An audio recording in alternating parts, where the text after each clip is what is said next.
Okay, ready? Do you want to fix my hair? Oh, I think it look looks at the super camera. cute. Because I can't fix it so it looks nice. Let's see.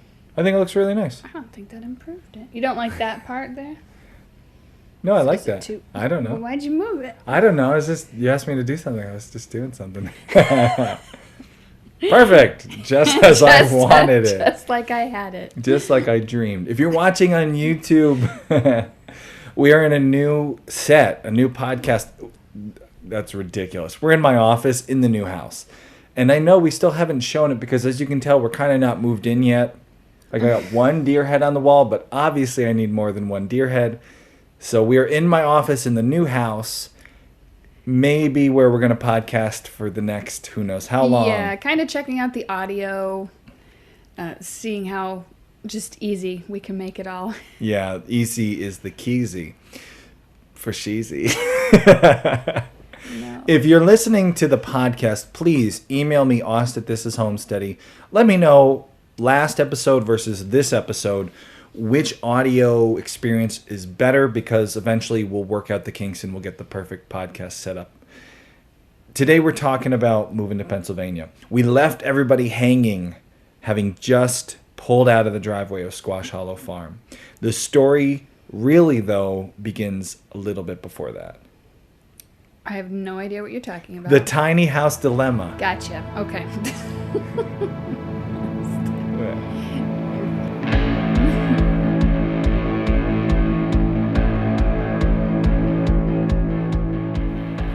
You gonna say something? Podcast. I need to warm up. You need to warm up. That was good. You did all that pistachio talk and all that Kermit the croissant, but Frog. then I had to adjust stuff. Have you noticed this is the first time we've ever podcasted while watching honeybees? That is really cool. This is nice. We have full-length windows in the house, so we can actually look out them and see stuff.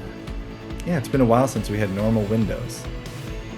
Yeah, like, I don't think we've ever lived together in a house with normal windows, actually. Squash Hollow had normal windows. But not in your studio. But for a year, we have been living not in Squash Hollow and also not in this house. The story begins. Transition. Actually, many moons ago.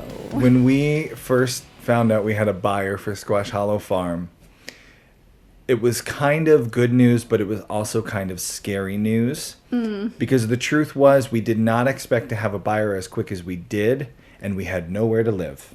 So you're welcome. That was, as we that said was last all time, me. your fault. We were going to be moving to Pennsylvania. As we said in the last episode, Kay's dad offered us to take over the family farm. We decided to finally say yes after years and years of saying no. That left a lot of details to be worked out, because although our house was officially sold, we accepted the buyer's offer. We had no place to move to in Pennsylvania because the house we were going to move into, my parents were still living there. And to maintain peaceful family relations, we decided it was not a good idea for us all to move in together. We're German, Eastern European people. We need our space. All of us. I can make a World War II joke there, but we'll keep moving on. That's probably never a good idea. So we had this dilemma that we had to solve. We needed to figure out, we no longer were going to have a house in Connecticut. We also didn't have a house to live in Pennsylvania, and we're not big fans of living in hotels for extended amounts of time. The complication was animals. It would have been fine to rent a small house or apartment for us while they were building their new house, but then what do we do with the cows and the goats and the chickens and the ducks and the dogs and the cats? As many of you know, we take a long time when shopping for livestock. We try to find the very best livestock we can. We've waited a long time for our dogs, our cow we waited for. This is livestock that we can't just like get rid of on Craigslist and then find here in Pennsylvania. We were not going to get rid of the livestock, and we're not going to rent a farm for a year. So we needed to find a way to live on this property And that's when we came to this audience with two ideas. The audience here on the podcast, no. The audience on YouTube, yes. Sorry. Again, sorry to leave you guys out for so long on the podcast. We told you we were going to be moving here. We didn't have a house because, did we say what your dad was going to do? He was building a house on the farm property, something a little smaller and a little bit more age-friendly for them. So looking forward to the future, wheelchair accessible, one level, bathrooms, hallways, everything just more for when they get older that they'll be comfortable in. That was his goal. He's a planner, but my that dad. Takes time. Yeah. Building an entire new house. Especially because it was one of the wettest spring, summer, fall in Pennsylvania, I think, in history.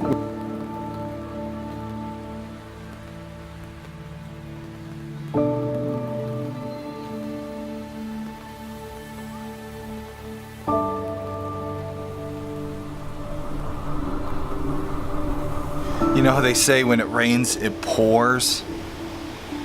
Well, today at our homestead, when it rains, it floods. Let's talk about that.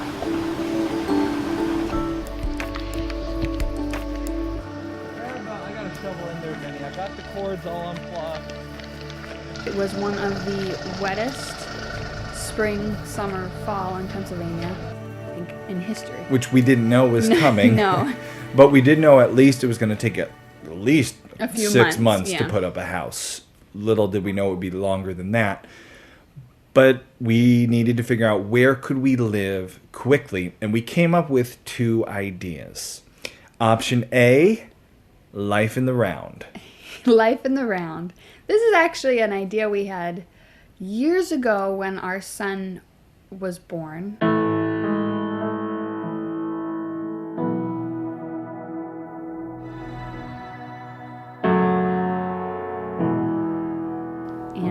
Apartment we were living in, the house sold. We were going to build a yurt. That was a dream of ours for a long time, was yurt life. A dream I don't think we'll ever see to fruition. If you don't know what a yurt is, much like your dad didn't, at the time we pitched the crazy idea that we were going to move his new grandson into a yurt. Basically a tent. A yurt, he said.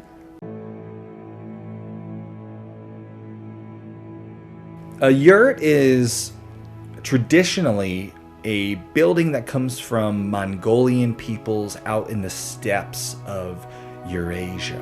Одоо яраса гэрийн мод болоод ерөнхийдөө хэвэн бүрэн боллоо. Яг цаг хугацаанд болчихно гэсэн үг. Нүрээсээ бүгээд оёгдаад тэгээ гэр бүрлээ гэсэн. They make these circular canvas tents with kind of a dome top.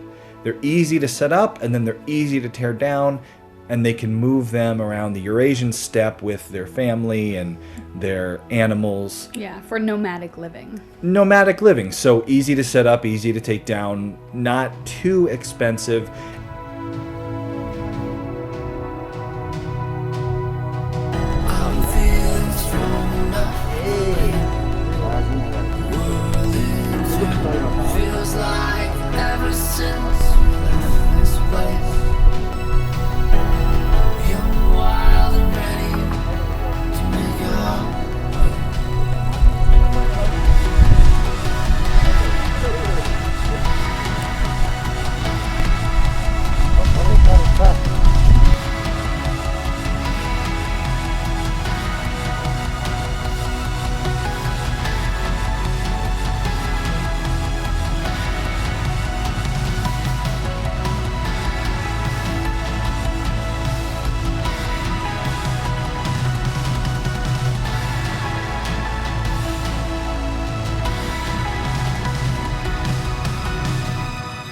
And it's very popular in the homesteading world. Most of you probably know exactly what a yurt is because comment below on YouTube. Most of you have probably at one point in time wanted to live in a yurt. Yeah. You know you're out there.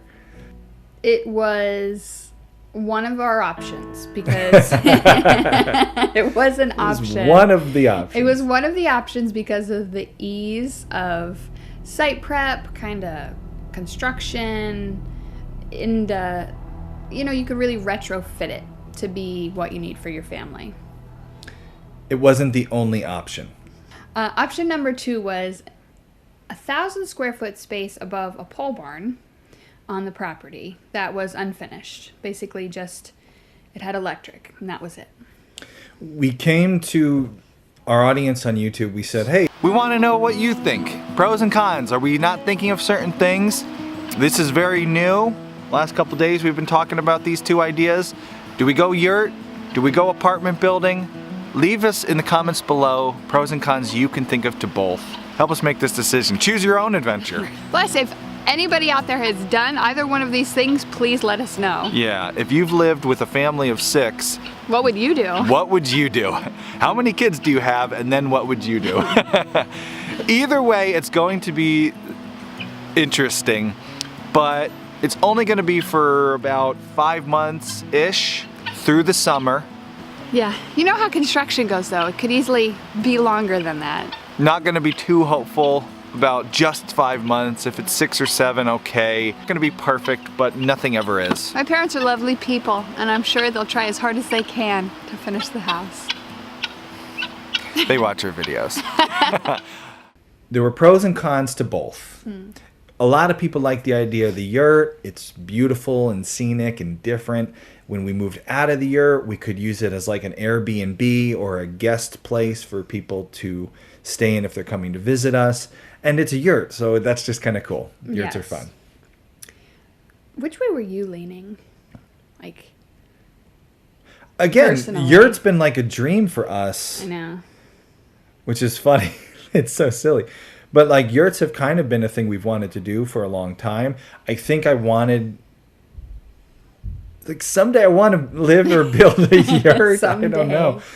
But I knew practically the yurt was probably not the right decision for us. For a few reasons, we also wanted to turn the tiny apartment above the pole barn into a guest space someday as well, and a studio space for Austin to use. A yurt would never have had that kind of room to be able to have the yurt be a guest space and a studio space. Right.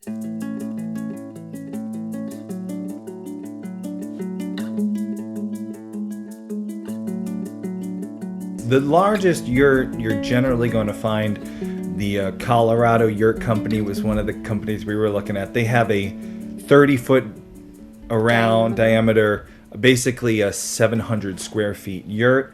But again, yurts are round, and so you lose a lot of usability in the roundness. You got to kind of design to a circle, which is one of the cool things about the yurt in Yes. You know, when you're waxing poetic, but when you just have a big family and you need a lot of functionality out of a small space, I think pretty much out of the gate we knew the better option was not the yurt. It was the fact that there was already this building built that we could just move into. Yeah, there was a structure already there. Another reason is just yurts, like when you buy a kit from a company, they don't end up being a super inexpensive option. The big one, again, the 700 square foot yurt, I looked today. If you were to get a 700 square foot yurt up on a brand new property, right, you just buy the kit, you get insulation for the walls, insulation for the roof. I also checked for the wind and snow package. Yeah, we would need that here. So here we would need wind and snow. We would need insulation for roof and walls and the big 700. So that kit just right out the gate is $16,000 and change. That doesn't include site work. So you do have to prep a pad and probably build a platform to put that onto.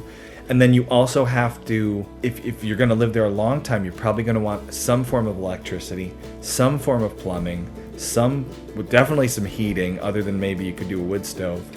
But the fact is, the yurt, other than a cheap shell, is not that much cheaper than a small building or tiny home if you're going to make it, you know, have electricity and plumbing and all the things that you want if you're a large family for what turned out to be almost a year for us.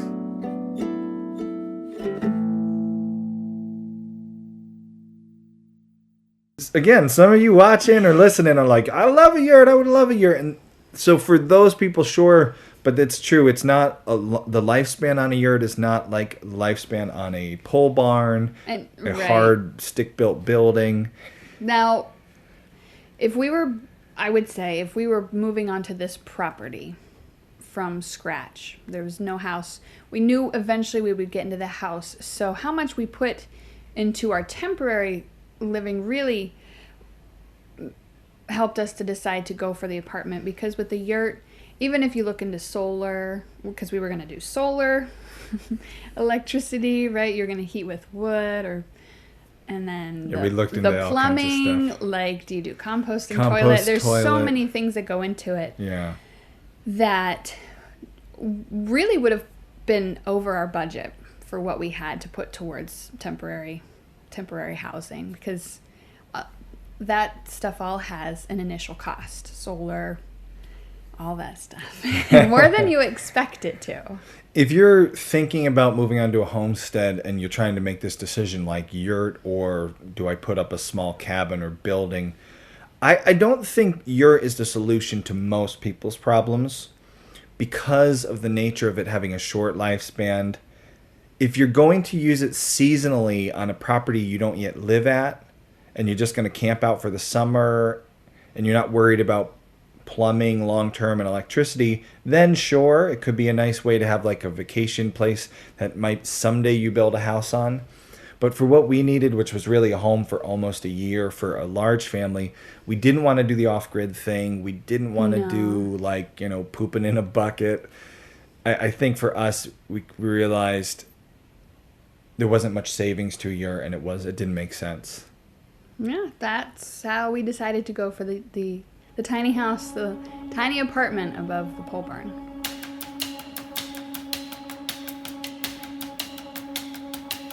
We decided we were going to build a tiny home in the upstairs of that pole barn. The shell was already built, and it was already insulated. It already had electricity.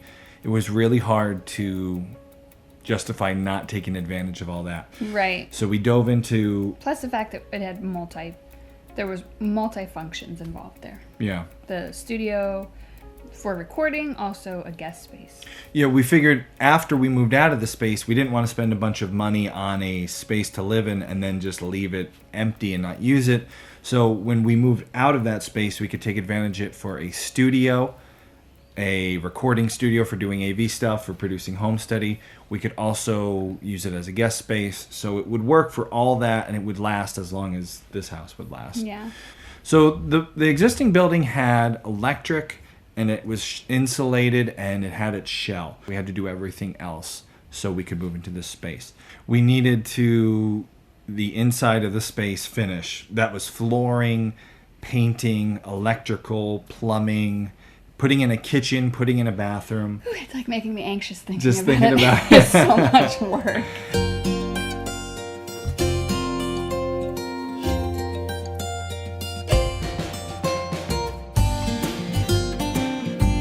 All in all, that meant we needed a builder or to do some of the building ourselves. We did both. Right, because we weren't here yet. We were still packing up everything in Connecticut, trying to get out of there and having someone work down here to get this space ready for us so we could move in when we finally moved out of Connecticut.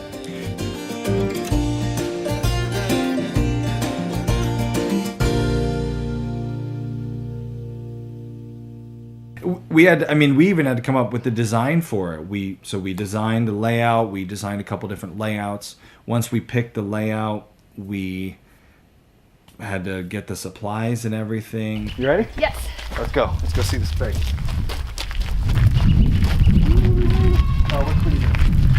This is what you're going to be walking every day, Bird. Oh, yeah, that's great. Thighs will be burning. Oh, man. A lot of stairs. Oh, man, this thing's huge. Yeah. This is huge. No. It feels so much bigger than what it looked That is on an 8 by 11 and a half. It's always that way. Oh, yeah, nice. This is all your living and kitchen on one circuit. That's AC all ready to go, right? Yeah. Oh, and they're too beautiful. We took advantage of some of your family's supplies for building, right? Did we? Put in the kitchen from your grandma's house. Oh, right. So that was nice. So when we talk about the final cost of this, there were things that we didn't add into the final cost because we got them at no cost, like the cabinetry, or like your dad coming down and helping for that week. Yeah. That was valuable. Also, you being able to do the septic installation. Yep, we did. I did all the work to attach the place to the septic, and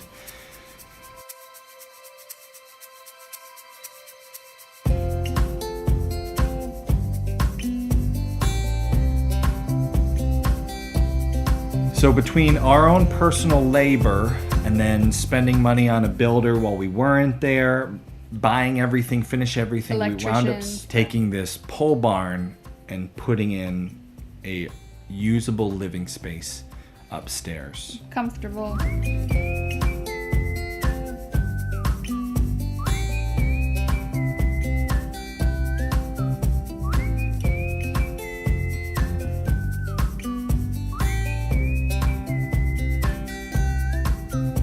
In the end, that project ended up costing around $30,000 to put in the apartment above the pole barn. Hidden brownies. Brownie bite. The materials to convert that space was probably around $10,000 to $12,000, and then probably about $18,000, $20,000 was on contractors to do the electrical work, do the plumbing work, do the carpentry that we couldn't do ourselves. We did spend a week working here, but you can only do so much in a week, and we still had a farm back home to run. And so, yeah. Does it sound like we're making up a ton of excuses for why we spent so much money? Mm-hmm. I mean, it is what we did. And we have lasting value. Nice. If you think about, we were there from June till April. Mm-hmm. So that's 10 months. $3,000 a month. That's a lot for rent. For rent. Yeah. We probably could have found a place around here for $1,000 a month. You think cheaper? 400. 400. Rent's pretty cheap around here. Really? 400, Yeah. do you think? For a house, yeah. Okay. So we probably could have rented a place for the whole time for about $4,000, $5,000. Yeah. We didn't have to spend $30,000, but we're not going anywhere. Now we have a guest space and we have a studio space, even though we're currently not using it. Right. Because we haven't now. Well, no, we've used it for guest space already. We have used it for guest space, but we haven't used it. We're not using it right now for studio space because we have to set it up. Looking back, it was a lot of money spent on this place, but now we have this space that we can use multiple functions for as long as we live here. So all in all, it was an investment in our homestead, not a cool yurt to spend 9 months getting tired of living in. The funny thing was, we thought of other ideas. My parents and Austin and I, we all were kind of brainstorming different things we could do. Could we put an apartment in the basement of this house? Could they get some sort of mobile home, like a trailer, and park it at another piece of the property? But cost-wise, the apartment above the pole barn ended up being the most economical thing to do on this property. So with us being here, moving onto this property, so we had the barn for the animals, it was the apartment above the pole barn that won. And so that's what we did.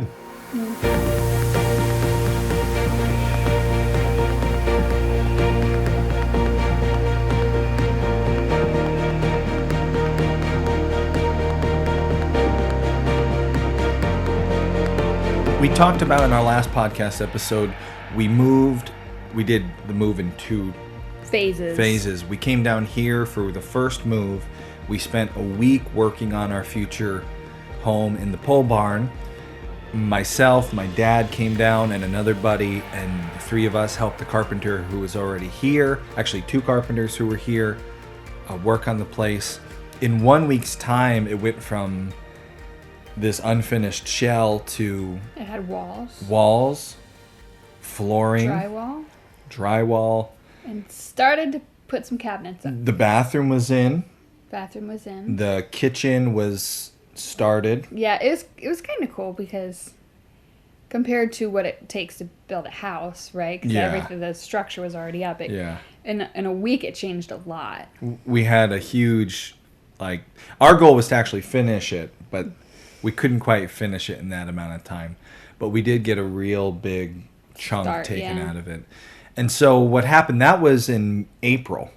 The end of April. We then went back to Connecticut, finished packing up the rest of our life. The rest of May. And then we, at the end of May. Memorial Day weekend. That's right. We packed up Memorial Day weekend. And we moved. We did the final move out of Squash Hollow Farm to Pennsylvania. And we left you on the last episode. We left you having just arrived. We didn't tell you what it was like, day one. The first week that we moved in was... Well... The apartment wasn't ready yet. Yeah, right. So... Oh, that's part of why we had to push back our moving date. Do you remember? Because we were going to move... Right, but we weren't ready. The week before Memorial Day we were going to move. And you called down here and you were like, so, is the apartment ready for us? And your dad was like, we'll have a nice vacation together in our house. And we were like, no, we won't. Even though we postponed our closing date for a week, and we ended up moving a week later than we had anticipated, we came here, and the apartment still wasn't done. There was still about 2 weeks worth of work left. So that meant we had to stay with your family. We had to crash here for a couple weeks. And I feel like it went well. That went really well because we knew it was temporary, and we just tried to not make a big deal out of anything. Yeah, we all tried to be, I think, make the best of a situation that we really didn't want to be in. Just living in such close quarters. With so many small children. 8 people, yeah. Yeah, it's a lot. Sharing bedrooms and that sort of thing. But it was okay. We did fine with that. The house finished up. We finally had this big ceremonial move-in day. We moved into the new apartment. The design of that 1,000 square feet for 6 people had 1 bedroom, 1 bathroom to share in that 1,000 square feet. So we all moved into the 1,000 square feet, 1 bedroom, 1 bathroom, and then we got sick. We had a celebratory dinner at Chili's. And let's not go bombing Chili's because, I love a good molten. And a third of us... Triple dippers are great. A third of us... We're triple dipping afterward. Got a stomach virus. And that is not fun with 1 bathroom. 3 people, 2 people, 3 people with a stomach bug. So after having just moved into our new little place... For one night... We moved back. We moved back to the house with my parents again. We're like, sorry, we cannot share a bathroom right now. It was kind of like there was only 1 bathroom, plus there was no internet. There was no... Right. There was no internet set up. We hadn't had it hooked up I totally forgot. We had a real hard time getting the internet to the building. So you were so sick, and you just couldn't stand being there with 1 bathroom, just laying in bed all day staring at the ceiling. Forget this. That's right. When you're sick, what do you want to do when you're sick? You want to binge watch something on Netflix to take your mind off your misery. And we couldn't because we didn't have internet set up yet, and there was problems with Comcast setting up the internet. And we just every day I was just laying there I can't do it. No, I can't do this. I can't lay in bed. You were in so much pain. Yeah, my stomach was cramping and I needed... You and our oldest son, they had it so bad. So we came back. Yep, we moved back with your parents, and at least that way we could sit in the bedroom with stomach cramps and binge watch. I don't even remember. What was I watching at the time? And this was just having moved. I mean, we weren't here for... A month even. A month, and suddenly we had this stomach bug go around, and it just... Yeah, it wasn't fun. No.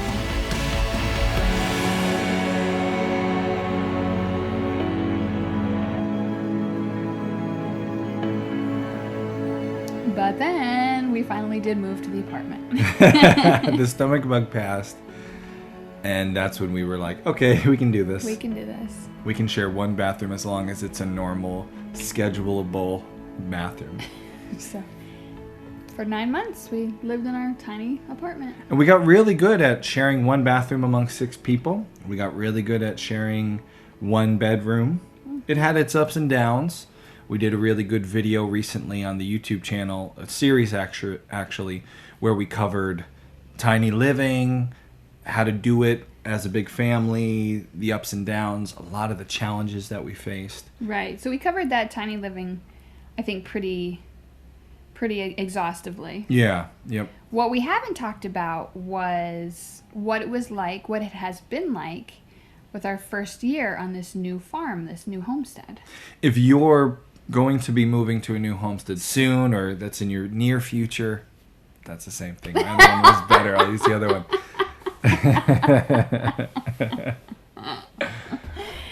Funny. Real fun. If you're going to be moving to a new homestead soon, we have learned from doing this twice now some of the things that you want to do that first year and a lot of the things that you don't want to do that first year. So when we come back from our break, we're going to talk about your first year on a new homestead. What do you not want to do? And what do you want to do? So we'll be back in a second. I would have figured it out. Yeah. Do you want to do our commercial?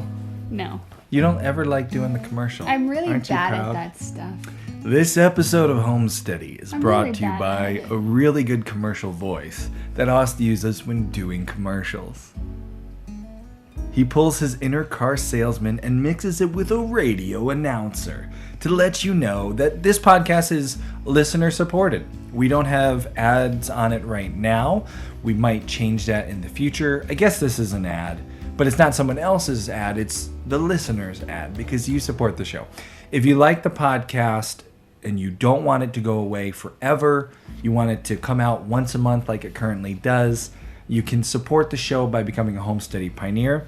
The day you do, you will get 20 plus bonus podcast episodes that are only available to pioneers. You can click them with one click. Boop!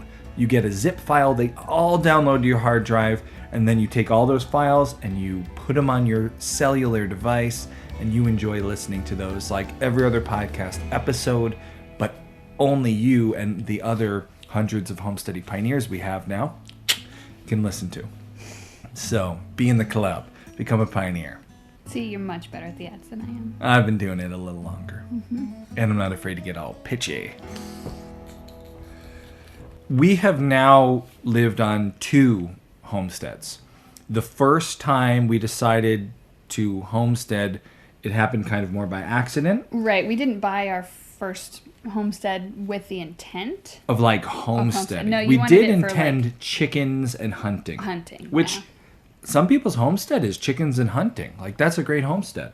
So we kind of did, but we didn't know how much we were going to grow it. Right. We kind of bumbled our way through, like, 7 years of building a homestead at the first place. Bumble, for the record, is a great word. It's a nice mental picture. It's such a, like, yummy word, this bumble. We bumbled. It's really, like, you can see that image. But don't bumble your way through your homestead. We're going to tell you 3 ways not to bumble your way through your first homestead.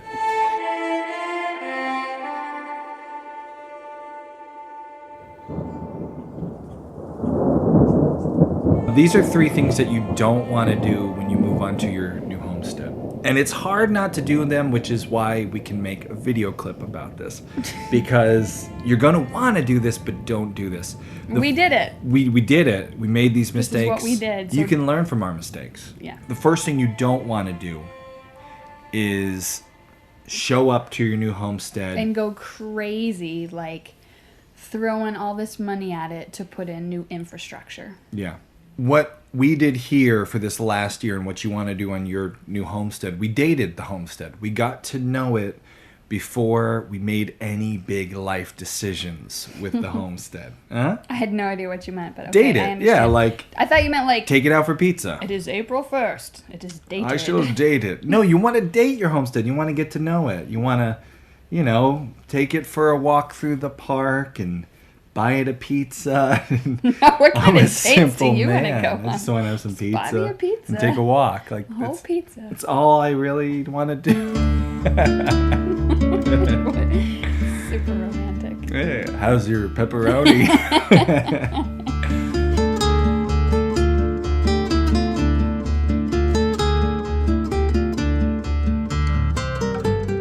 Don't touch my pizza. Time getting to know this property. Take the time to get to know the infrastructure, because even if you have experience homesteading, the new place is going to be very different. And if you have no experience homesteading, it'll still be good for you to take it slow. Don't build a barn right away. Don't run water lines right away. Don't put in your permanent fencing right away. Don't cut down all the trees. We know this because at Squash Hollow, the very first thing we did when we decided to start homesteading was all that.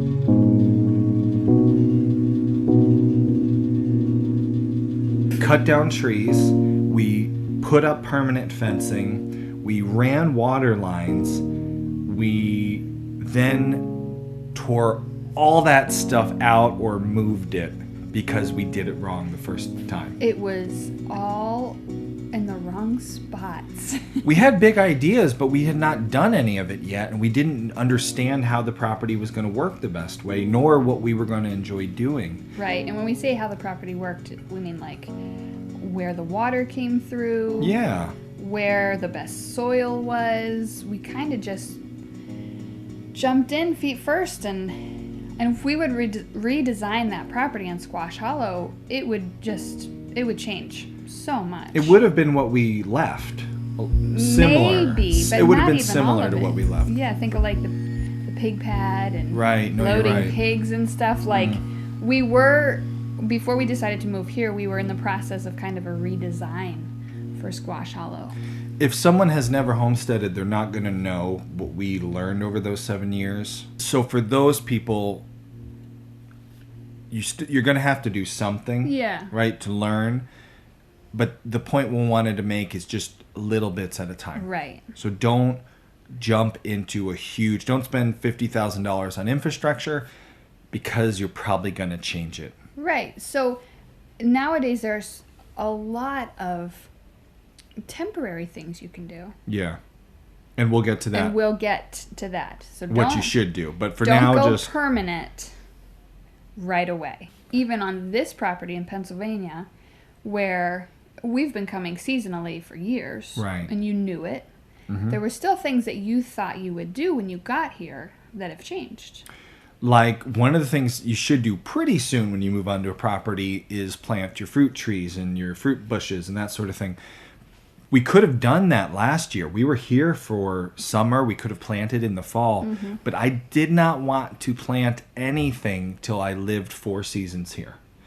The sun shifts where it rises and sets. Where you get good sun in the spring is different than the fall.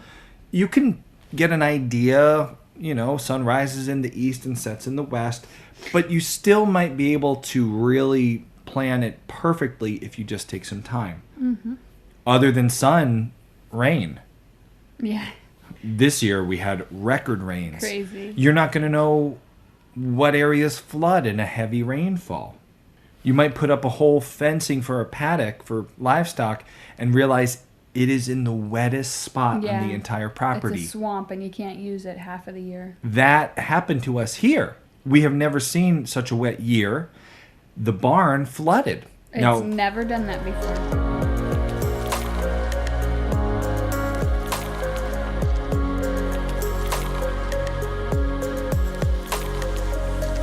We didn't build the infrastructure, so it was okay. We didn't put money into something that was in the wrong place. But we at least got to live 4 seasons, and 4 kind of like extreme seasons, we got to get a better idea of how this property works.